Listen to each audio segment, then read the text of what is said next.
Hello ಸ್ನೇಹಿತರೆ, ಎಲ್ಲರಿಗೂ ದೀಪಾವಳಿ ಹಬ್ಬದ ಆರ್ಥಿಕ ಶುಭಾಶಯಗಳು. ಇವತ್ತು ಹಬ್ಬ ಅಂತ ಹೇಳ್ಬಿಟ್ಟು ಜಾಸ್ತಿ ಜನ ಪಟಾಕಿಗಳನ್ನ ಹಚ್ತಾ ಇರ್ತೀರಾ. ಆದಷ್ಟು ಕಮ್ಮಿ ಮಾಡಿ ಸ್ನೇಹಿತರೆ. ಪಟಾಕಿಗಳನ್ನ ಹಚ್ಚಿದ್ರೆ ನಮಗೆ ತುಂಬ ತೊಂದರೆ ಆಗುತ್ತೆ, ಪರಿಸರ ಹಾಳಾಗುತ್ತೆ, ದುಡ್ಡು ಕೂಡ ವೇಸ್ಟ್ ಆಗುತ್ತೆ ತುಂಬ. ಆದಷ್ಟು ಕಮ್ಮಿ ಮಾಡಿ. ಇವತ್ತಿನ ಒಂದು ವಿಡಿಯೋ ವಿಶೇಷತೆ ಏನಪ್ಪ ಅಂತಂದರೆ ಹೂವಿನ ಬಗ್ಗೆ. ಹೂವು ಅಂದರೆ ತುಂಬ ಇಂಪಾರ್ಟೆಂಟ್. ಏನಾದರೂ ಒಂದು ಪೂಜೆ ಆಗಿರಲಿ, ಮನೆಯಲ್ಲಿ ಏನಾದರೂ ಹಬ್ಬ ವಿಶೇಷತೆ ಏನಾದರೂ ಇರಲಿ, ನಮಗೆ ತುಂಬ ಇಂಪಾರ್ಟೆಂಟ್ ಆಗಿರುತ್ತೆ. ಜಾಸ್ತಿ ಜನಕ್ಕೆ ಹೂವು ಕಟ್ಟೋದಕ್ಕೆ ಬರೋದಿಲ್ಲ. ಅದಕ್ಕೆ ನಾನು ಈ ಒಂದು ವಿಡಿಯೋ ಮಾಡ್ತಾ ಇದ್ದೀನಿ, ನಿಮ್ಗೆ ಎಲ್ರಿಗೂ ಉಪಯೋಗ ಆಗುತ್ತೆ ಅಂತ ಹೇಳಿ ಮಾಡ್ತಾ ಇದ್ದೀನಿ. ಇನ್ನು ಯಾರೆಲ್ಲ ನಮ್ಮ ಚಾನಲ್ನ ಸಬ್ಸ್ಕ್ರೈಬ್ ಮಾಡ್ಕೊಂಡಿಲ್ವೋ ದಯವಿಟ್ಟು ಸಬ್ಸ್ಕ್ರೈಬ್ ಮಾಡ್ಕೊಳ್ಳಿ. ಹಾಗೆ ಈ ಒಂದು ವಿಡಿಯೋಗೆ ಲೈಕ್ ಮಾಡಿ, ಶೇರ್ ಮಾಡಿ ಸ್ನೇಹಿತರೆ. ಬನ್ನಿ ವಿಡಿಯೋನ ಸ್ಟಾರ್ಟ್ ಮಾಡೋಣ. ಸ್ನೇಹಿತರೆ, ಪ್ರತಿಯೊಂದು ಹೆಣ್ಣಿಗೂ ಹೂವು ಕಟ್ಟೋದು ಬರಲೇಬೇಕು ಸ್ನೇಹಿತರೆ. ಕಲ್ತ್ಕೊಬೇಕು ನಾವು. ಹೂವು ಕಟ್ಟೋದಕ್ಕೆ ಬರಲ್ಲ ಅಂತಿದ್ರೆ ನಮ್ಮ ಹೆಣ್ಣು ಜಾತಿಗೆ ಅವಮಾನ ಆಗುತ್ತೆ ಸ್ನೇಹಿತರೆ. ಅದ್ರಿಗೆ ಪ್ರತಿಯೊಬ್ಬರು ಹೂವು ಕಟ್ಟೋದನ್ನ ಕಲೀಲೇಬೇಕು. ಜಾಸ್ತಿ ಜನ ಹಳ್ಳಿ ಕಡೆ ಯಾವ ಕಡೆ ಆದ್ರೂ ಆಗಿರ್ಲಿ, ಜಾಸ್ತಿ ಜನ ಹೂವು ಕಟ್ಕೊಂಡೆ ತಮ್ಮ ಬದುಕನ್ನೇ ಸಾಗಿಸ್ತಾ ಇರ್ತಾರೆ ಅವರು. ಸ್ನೇಹಿತರೆ, ಜಾಸ್ತಿ ಜನ ಹೂವು ಕಟ್ಟಿ ತಮ್ಮ ಜೀವನವನ್ನೇ ಸಾಗಿಸ್ತಾ ಇರ್ತಾರೆ. ಅದರಲ್ಲಿ ಹೂವು ಸಾಗಿಸೋದೇ ಅಂತ ಅಲ್ಲ ಜೀವನನ. ನಮಗೆ ಹೂವು ಕಟ್ಟೋದನ್ನ ಕಲಿದ್ರೆ ತುಂಬ ನಮಗೆ ಯೂಸ್ಫುಲ್ ಆಗುವಂಥದ್ದು. ಯಾಕಂದರೆ ಏನಾದರೂ ಇವಾಗ ನಮ್ಮ ಮನೆಯಲ್ಲಿ ಏನಾದರೂ ಫಂಕ್ಷನ್ಸ್ ಇರುತ್ತೆ, ಹಬ್ಬ ಇರುತ್ತೆ, ಇಲ್ಲಾಂದರೆ ನಾವೇ ಎಲ್ಲಾದರೂ ಹೋಗ್ತೀವಲ್ಲ, ನಮಗೆ ಹೂವು ಬೇಕು ಇಟ್ಕೊಳ್ಳೋಕ್ಕೆ, ಈ ಥರ ಇರ್ತಾವಲ್ಲ, ಆವಾಗ ನಾವೇ ಸ್ವಂತವಾಗಿ ಹೂವು ಕಟ್ಕೊಬೋದು ನೆಮ್ಮದಿಯಿಂದ. ನಮಗೆ ಯಾವ ಥರ ಬೇಕೋ ಆ ಥರ ನಾವು ಹೂವು ಕಟ್ಕೊಬೋದು. ಅದ್ರಿಗೆ ಹೇಳೋದು ಸ್ನೇಹಿತರೆ, ಹೆಣ್ಣು ಅಂದಮೇಲೆ ಎಲ್ಲ ಕಲಿಬೇಕು, ಹೂವು ಕಟ್ಟೋದನ್ನು ಕಲಿಬೇಕು, ಎಲ್ಲ ಕಲಿಬೇಕು ಅಂತ ಹೇಳೋದು ಸ್ನೇಹಿತರೆ. ಹೂವು ಕಟ್ಟೋದೇನು ದೊಡ್ಡ ಕಷ್ಟ ಏನಲ್ಲ, ತುಂಬ ಈಸಿನೇ. ನಮ್ಗೆ ಬರಲ್ಲ ಅಂತ ಹೇಳ್ಬಿಟ್ಟು ಹಾಗೆ ಇರಬಾರ್ದು. ಒಂದು ಸತಿ ಅಲ್ಲ, 2 ಸತಿ ಅಲ್ಲ, 4-5 ಸತಿ ಆದರೂ ನಾವು ಟ್ರೈ ಮಾಡಲೇಬೇಕು. ಅದೇ ಬಗ್ಗೆನೇ ನಾನು ಈ ಒಂದು ವಿಡಿಯೋ ಮಾಡ್ತಾ ಇದ್ದೀನಿ, ಹೂವು ಕಟ್ಟೋದ್ರ ಬಗ್ಗೆ. ನನ್ನಿಂದ ನಿಮ್ಗೆಲ್ರಿಗೂ ಉಪಯೋಗ ಆಗುತ್ತೆ ಅನ್ಕೊಂತೀನಿ ಸ್ನೇಹಿತರೆ. ನಾನು ಅದಕ್ಕೆ ಹೂವು ಕಟ್ಟೋದನ್ನು ಇವಾಗ ನಾನು ತಿಳಿಸ್ಕೊಡ್ತೀನಿ ಯಾವ ಥರ ಅಂತ. ಬನ್ನಿ ಸ್ನೇಹಿತರೆ. ನೋಡಿ, ಇವಾಗ ಅಂದರೆ ನಾನು ಹೂವು ಯಾರ ಹತ್ರ ತಗೊಂಡಿದ್ದೀನಿ ಅಂದರೆ, ನಮ್ಮ ಹಳ್ಳಿ ಕಡೆನೇ ಯಾರೋ ಒಬ್ಬರು ತೋಟ ಅಂದರೆ ಸಾಮಾನ್ಯ ಹೂವು ಗಿಡಗಳನ್ನ ನಟ್ಟಿದ್ರು ಅವರು ತೋಟದಲ್ಲಿ. ಅದಕ್ಕೆ ನಾನು ಅವ್ರ ಹತ್ರ ಹೋಗ್ಬಿಟ್ಟು ಕೇಳಿದೆ ಸ್ನೇಹಿತರೆ, ಸ್ವಲ್ಪ ಹೂವು ಕೊಡಿ ಹಬ್ಬಕ್ಕೆ ಅಂತ ಕೇಳಿದ್ದಕ್ಕೆ ಪಾಪ ಅವ್ರು ಇಷ್ಟೊಂದು ಹೂವು ಕೊಟ್ಟರು. ಅವ್ರಿಗೆ ತುಂಬ ಥ್ಯಾಂಕ್ಸ್ ಹೇಳ್ತೀನಿ ನಾನು. ನೋಡಿ, ಅಂದರೆ 2 ಕಲರ್ಸ್ ಇದೆ ಇಲ್ಲಿ. ನೋಡಿ, ಇದೊಂದು ಕಲ್ಲರು. ಹಾಗೆ ನಮ್ಮ ಮನೆ ಮುಂದ್ಗಡೆನೆ ತುಳಸಿ ಇತ್ತು, ಅದನ್ನ ಸ್ವಲ್ಪ ಕಿತ್ಕೊಂಡಿದ್ದೀನಿ. ಮಿಕ್ಸ್ ಮಾಡಿ ಕಟ್ಟಿದ್ರೆ ತುಂಬ ಚೆನ್ನಾಗಿರುತ್ತೆ ಅಂತ.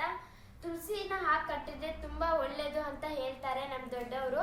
ಅದಕ್ಕೆ ಸ್ವಲ್ಪ ತುಳಸಿನೂ ನಾನು ಕಿತ್ಕೊಂಡಿದ್ದೀನಿ. ಇವಾಗ ಹೂವು ಕಟ್ಟೋದು ಯಾವ ಥರ ಅಂತ ಬನ್ನಿ ಸ್ನೇಹಿತರೆ ತೋರಿಸ್ತೀನಿ.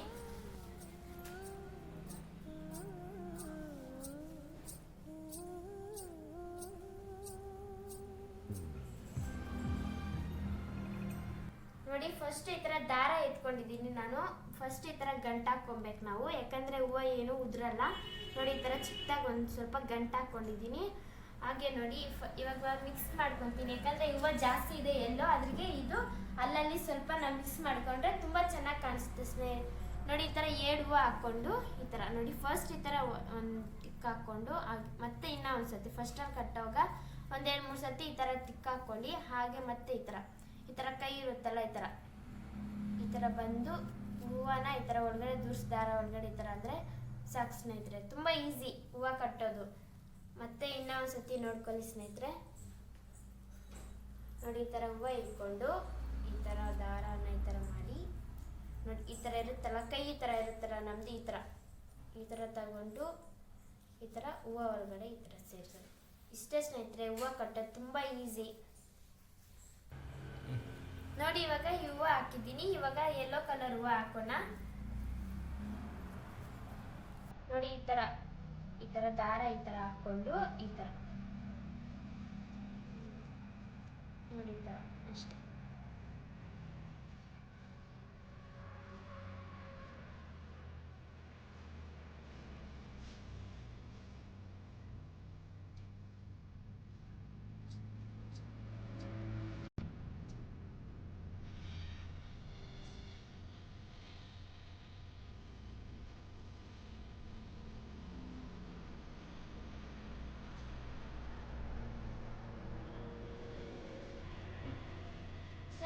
ಸ್ವಲ್ಪ ಜನ ಅಂತಾರೆ ನನಗೆ ಹೂವು ಕಟ್ಟೋದಕ್ಕೆ ಬರೋದಿಲ್ಲ ಅಂತಾರೆ. ಯಾಕೆ ಬರಲ್ಲ ಸ್ನೇಹಿತರೆ? ನಾವೆಲ್ಲ ಅದನ್ನ ಟ್ರೈ ಮಾಡಬೇಕು. ಒಂದಿನ ಅಲ್ಲ, 7 ದಿನ ಅಲ್ಲ, 3 ದಿನ ಅದನ್ನ ಟ್ರೈ ಮಾಡಿ ಹೂವು ಕಟ್ಟೋದನ್ನ ಬಂದೇ ಬರುತ್ತೆ ಸ್ನೇಹಿತರೆ. ನಮ್ಗೆ ಬರಲ್ಲ ಅಂತ ಯಾವತ್ತೇ ಆಗಲಿ ಇರಬಾರ್ದು. ನಾವೆಲ್ಲ ಕಲಿಬೇಕಲ್ಲ ಸ್ನೇಹಿತರೆ. ನಮಗೆ ನಮ್ಮ ಜೀವನದಲ್ಲಿ ಕೂಡ ಯೂಸ್ ಆಗುತ್ತೆ ಹೂವು ಕಟ್ಟೋದನ್ನ ಕಲ್ತ್ಕೊಂಡ್ರೆ. ನೋಡಿ, ನಾನು ಇವಾಗ ಇಷ್ಟೊಂದು ಹೂವು ಕಟ್ಟಿದ್ದೀನಿ. ನನಗೂ ಹೂವು ಕಟ್ಟೋದಕ್ಕೆ ಮುಂಚೆ ಬರ್ತಾ ಇಲ್ಲ ಸ್ನೇಹಿತರೆ, ನಾನು ಕಲ್ತ್ಕೊಂಡಿದ್ದೆ.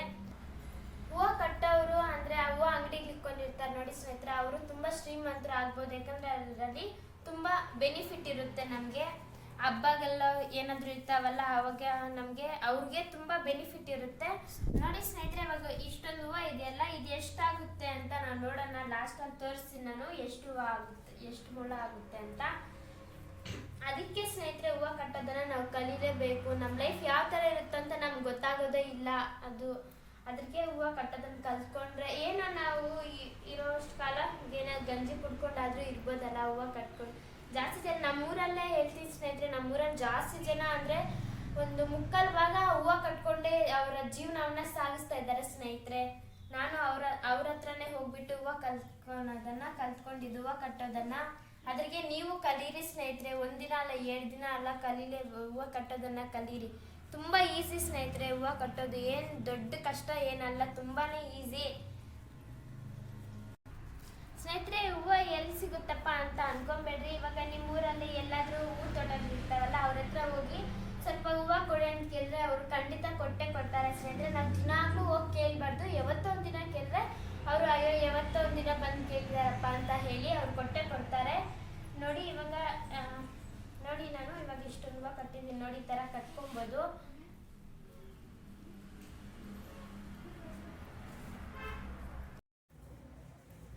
ನೋಡಿ ಸ್ನೇಹಿತರೆ, ಕಟ್ಟಿರೋ ಹೂವು ಇವಾಗ ಇಷ್ಟ ಆಯ್ತು.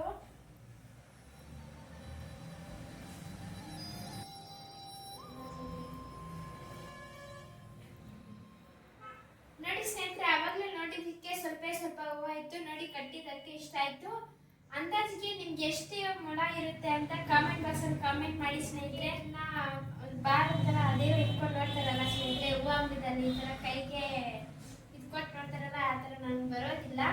ಅದ್ರಿಗೆ ನಿಮಗೆ ಎಷ್ಟು ಅನ್ಸ್ಬೋದು ಅಂತ ಕಾಮೆಂಟ್ ಬಾಕ್ಸಲ್ಲಿ ಕಾಮೆಂಟ್ ಮಾಡಿ, ಎಷ್ಟು ಮೊಳ ಇರುತ್ತೆ ಅಂತ. ಚೆನ್ನಾಗಿ ಕಟ್ಟಿದ್ದೀನ ಸ್ನೇಹಿತರೆ, ನನಗೇನೋ ಇಷ್ಟೇ ಬರೋದು ಕಟ್ಟೋದಕ್ಕೆ.